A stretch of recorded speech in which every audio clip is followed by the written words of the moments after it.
Alrighty everyone, welcome to part 9 of our Pokemon Storm Silver Nuzlocke. Please remember to like and subscribe if you want to help support our channel. Yeah, and today we're going to be heading east towards Mahogany Town, since that's what most of you wanted us to do. And the red Gyarados is there as well. Okay, looks like we won't be heading towards the Lake of Rage in this episode, boys. These two bozos seem to be blocking our path, which I didn't even know was a thing.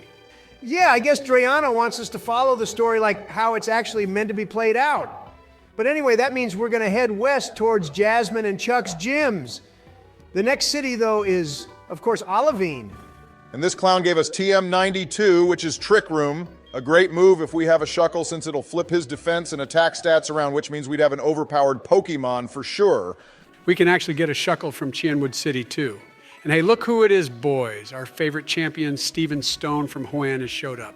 Not my favorite Joe, but anyway, it looks like he's been in touch with our girl Cynthia. And she's been telling him about the legend of the hero, which of course is us. And basically, Arceus has his plates scattered all over Johto and Kanto too, I think. And if we catch every Pokemon in the Pokedex, we can actually battle him. Never thought I'd hear your voice crack like that Donald LMFAO. But anyway, yeah, you just gave all of us the general gist of what the legend of the hero is about. I, however, do not have the time or patience to catch every single Pokemon in the Yeah, well, anyway, this is Route 38, and it's not a very big route in the game. Actually, it's probably one of the more shorter ones here. Oh yeah, good shout, teach and surf to our soon-to-be Swampert Obama. That's a solid move, and to be honest, you should have taught it to the fella in the last episode, but obviously you forgot. Yeah, well, Spiritomb was the one who carried us through Morty's battle anyway, Donald. And on that note, it's time to catch a new Pokemon as well, since we've entered a new route. And awesome, we have ourselves a Mankey, boys. This Pokemon is actually really great and will be useful against Jasmine, since I think fighting is super effective against steel types, and it'll be useful against Price, who uses ice-type Pokemon later on. Wow, and it has that vital power ability which stops it from going to sleep, which is actually a very useful ability a Pokemon could have. However, that won't be enough for us to not catch the thing. A few great balls is all it should need. Actually, all we'll need is one great ball for us to catch this thing, Donald. I knew it would be an easy Pokemon for us to catch anyway, and I will be naming it Yassine after one of our viewers who you can see on the screen right now. Yeah, thank you, Blaze King, for that suggestion. We are, of course, open to other name suggestions, so if any of you have any more for us, because Obama will, of course, be taking out more of our Pokemon, then leave comments down below. Yeah, anyway, I went back to the Pokemon Center real quick to heal up, and now we're going to make our way through the rest of this route. I'm trying to avoid the trainers too, so we don't get our team too over-leveled. I mean, our Espeon is almost level 40. We're going to be having a ton of battles in that lighthouse coming up very shortly, and that place is probably one of my least favorite places in all the games because the battles are just so long and boring. Agreed. And here we have Baoba, boys.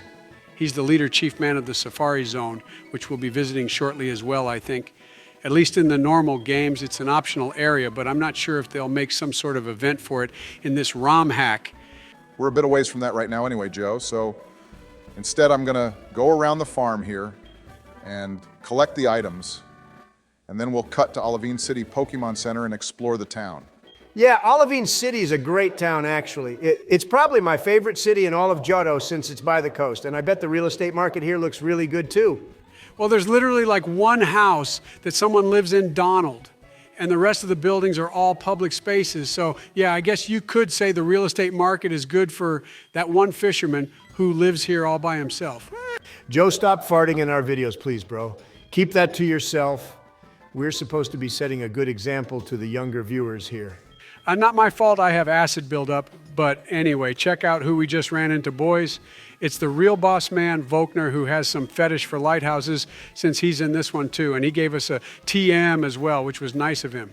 Yeah, this place is an absolute bore, since it's just full of boring trainer battles. So for the sake of time, I'll do some cuts now and then if anything of interest happens in here, which probably will be nothing. I mean, even the trainers in here are hella weak. Yeah, agreed. It's very dull in here. Please leave a comment if you actually like this part of the game, because we absolutely don't. But anyway, one thing I want to ask you all is, what is the difference do you all think between legendary and mythical Pokemon? Well, that might start a few arguments in the comment section. Donald, everyone will have a different opinion on the answer to that question.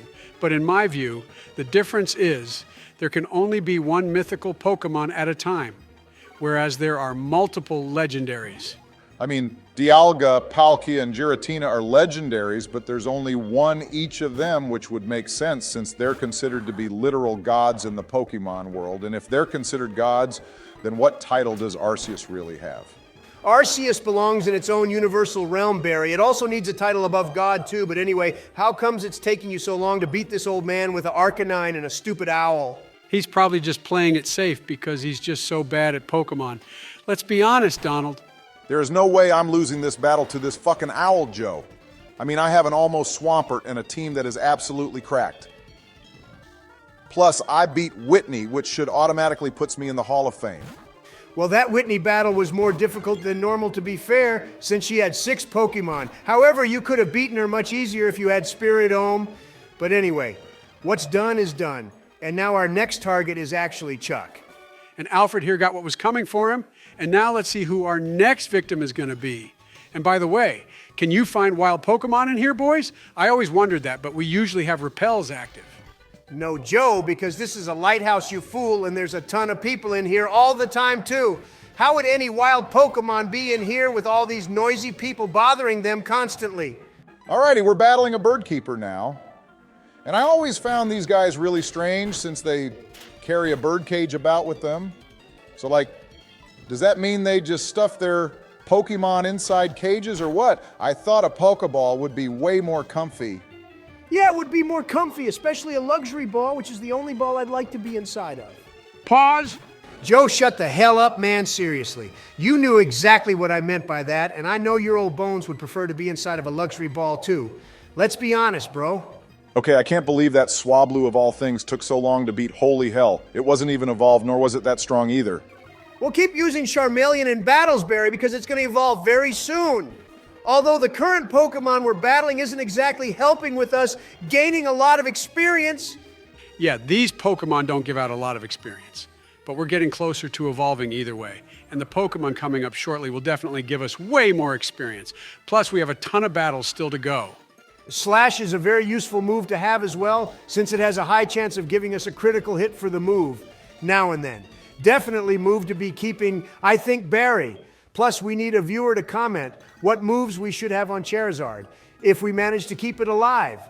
Don't hold your breath on that one yet, Donnie, old boy. Let's see if I can keep it alive before it even evolves. But Flamethrower is definitely a move we need on it. It'll be useful for the next 2 gyms, and in Kanto as well. Wow, you tried waiting for this sailor to turn around but got that impatient, huh? There's no way you're going to beat this game as a Nuzlocke Lomao. If you do, I'll shave all my head and play the next game blindfolded. You barely have any hair to begin with, first of all, and also, you are basically blind as it is. You're like almost 90, my guy. That's pretty insane. No need to bring age into this conversation, you young boy. Compared to Donald and I, you're basically a baby as far as I'm concerned. And you'd like that, wouldn't you, Joe? Anyway, I made it to the top of the lighthouse where Jasmine is looking after this sick Ampharos. And we need to go to Cianwood City now, where the special medicine is to heal the Yellow Light Boy. Yeah, the Yellow Light Boy has a flu or something, I think. Either way, it's surfing time, and this route is also incredibly annoying if you ask me. Other than the Whirl Islands, which is a whole other deal, but Lugia lives deep inside, so we'll be going there soon, actually. Yeah, Lugia is asleep right below us, actually in a waterfall or something. To be honest, I have no idea what that Pokemon does all day. It just seems to sleep and hide. What a boring life, if you ask me. Sounds like your kind of life, Joey. But remember, Lugia sleeps a lot because it's so powerful that it'll cause storms which will destroy the universe, or whatever its Pokedex entry says about that. Look, you two, this guy has a seal, which is a Pokemon I haven't used in ages. It's actually really great, and when it evolves, it becomes a really strong Pokemon as well. Price will have this one when we battle him for our 7th gym badge. Yeah, but it's a water type as well, Barry, which means we'll need a Pokemon to counter that. And right now, we actually have nothing to deal with those. I mean, Espeon is probably our best bet of winning. Because of Espeon, I now love the color pink. It's such a great color. And I'm going to get a tailor to make a pink suit for me in the style of this Espeon. Well, that's the saddest thing I've heard all day, to be fair. But whatever makes you happy, I guess Donald. Anyway, this guy only has 1 Pokemon left, which is Tentacruel, a solid Pokemon, which not many people like, actually. Yeah, this Pokemon got new forms in the Paldea region, if I remember correctly. And that fella can walk on land with its weird cracking legs. I never liked this Pokemon, but that one is just plain weird and strange. Weird and strange like you, Joseph. But anyway, boys, I think we can cut to Keywood City here since nothing of interest is going on out in here in the ocean. And we need to make sure we get the medicine to heal Ampharos in the lighthouse too. Yeah, our boy Ampharos is sick, which is a shame, but also, like, there is a Pokemon Center right there in Olivine, so I don't know why it needs this special Pokemon medicine. And a fun fact for you all, too, is that this medicine we're going to get is the same one Cynthia gives us in Diamond and Pearl to get the Psyduck to move. Okay. And apparently, our man here doesn't even have any medicine for us right now, which is a little odd. I thought this was the person we needed to visit to give us the secret potion or something, boys. Okay, well, maybe we have to first beat Ucine or Chuck the gym leader before we can get the secret potion, Joe. But something cool is, this lady here will give us a very special Pikachu. It has moves which it can't normally learn. Hey, she looks like Caitlin from the Unova region, Elite Four or something, Donald. But yeah, I've heard about this Pikachu. I think it's the one from the Let's Go series. And just check out what moves it has. Wow, it has Surf, Fly, and Thunderbolt. And it has the Lightning Rod ability, too. That means all electric-type moves won't work on it, or something along those lines, boys. What a great team member to have joining our party.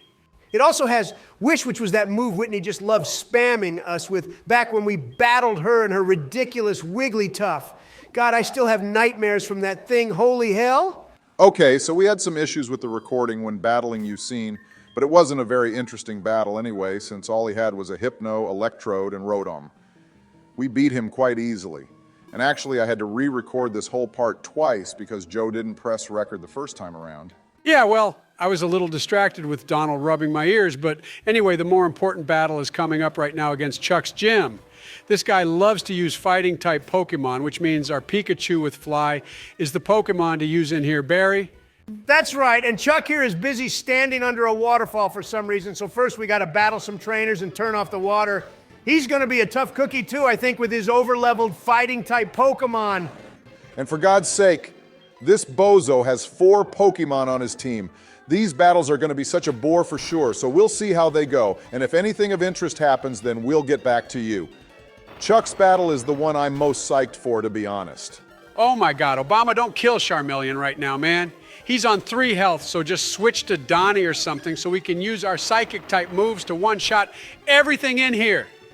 Yeah, pretty crazy to see Rock Slide being used, but I guess it makes sense since that'll be the counter to any flying-type Pokemon in here. Right, and now this guy has a Monferno, which is pretty cool to see. Always pleasant to be battling the starter Pokemon, since it makes the game feel more like the anime, since we aren't the only ones who ever get the starter Pokemon. Yeah, they always did that in the actual games. We were always like that one trainer who had the starter Pokemon, except maybe like 1 or 2 random trainers dotted around the place who also got starter Pokemon. The funny thing here is we're almost level 40 with our Espeon, and it still doesn't have Psychic, which is just a joke, to be honest. I feel like by now, we should have got rid of confusion and be using way more powerful moves. The best move we have right now is Shadow Ball, and we can't even use that one in this gym. Yeah, well, eventually we'll learn it, Donald. Not long to go, to be honest, bro. Plus, I doubt we'll even need Psychic, since we can use Shadow Ball for the rest of the game after this battle. It'll definitely be useful for Karen in the Elite Four, who uses Psychic-type Pokemon. Yeah, I'm pretty sure Karen of the Elite Four uses Dark-type Pokemon, which means she'll actually be strong against us, bro. Keep that in mind, please. And don't let Espeon die because you don't know basic-type matchups. Yeah, Karen is a Dark-type user, and she has an Umbreon, which is the best of the evolutions, actually. Especially its shiny form, which we used in our Pokemon Sword playthrough, which you should all definitely go check out, by the way. Okay, and as you all just saw, Bradley, our Charmeleon, just hit level 37, which means it will evolve after this battle. It actually should have evolved after Ucine's battle, but I canceled the evolution since the recording was corrupted. And I felt you'd all like to see Charmeleon evolve into Charizard live on screen. Yeah, how considerate of you, Obama. That's probably what we're going to end this episode on to in case Chuck's battle goes south, and I'd rather not end episode 9 on a depressing note. Plus, we might learn Wing Attack, which would be useful. That's a fair point, but anyway, here we go with the evolution, everyone. And also, please remember to smash that like and subscribe button and consider joining our Patreon if you'd like to help support our channel. Yeah, I was thinking we also end it here, boys, for this episode. That way in episode 10 we can take on 2, potentially 3 gym leaders all at once, which would be Chuck, Jasmine, and maybe Price. Plus we have all the Lake of Rage stuff to do as well. Yeah, that red Gyarados is quite a popular Pokemon, which all of you seem to want us to use, but we already have an almost Swampert. And I keep saying that because I forgot the Pokemon's damn name. Joe, you are so stupid, man, seriously.